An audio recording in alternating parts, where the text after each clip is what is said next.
Sarong pamilya sa Banwaanin Kanaaman na nagpositibo sa COVID-19, reklamo ang haros sarong bulan na pagtinira sa quarantine facility. Lokal na gobyerno kan Banwaan may paliwanag. Uyan report ni Jessica Kalinog.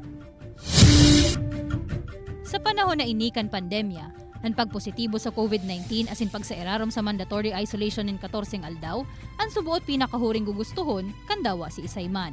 Kaya ang 33 anyos na si Deng Malate, nanruluya kan maaraman na makalihis siyang magpositibo sa antigen test, nagpositibo man ang sa iyang mga magurang asin duwang aki, kung saan kinaipuhan sindang darahon sa quarantine facility kan Banwaan, para duman magparahay asin magsairarom sa 14 days quarantine. Alagad ngunyan, haros masarong bulan na subuot sindang nakatinir sa quarantine facility, asin dae patig tutugutan na Makapuli. As of now po, okay naman kami buong family. Wala na pong mga symptoms. Actually, few days ago, almost a week ago, wala na po kami mga symptoms. Naghihintay lang talaga kami ng order kung kailan kami uuwi. Dugang panideng, piguhurot ko taninda na mag-home quarantine na sa nahulit na igwa subuot sindanin medical conditions na mas maaatinderanin marhay kung sinda na sa harong. Urog na ta hypertensive subuot ang sa iyang mga magurang, mantang diabetic man siya asin kakahali pa sana sa sarong surgery antes magpositibo sa COVID-19.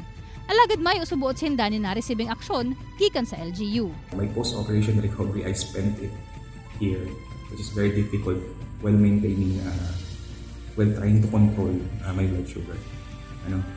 So,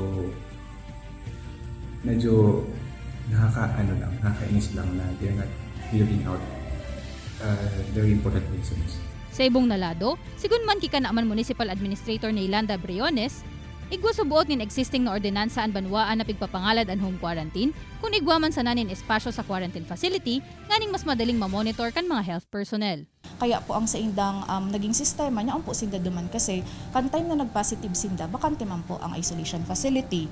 So kita po nagsusunod sa ordinansa. Dugang pa ni Briones, may bagong panundod sa buot hali sa provincial government na nagpapautob kan end-to-end swabbing huli sa presensya kan Delta variant sa probinsya.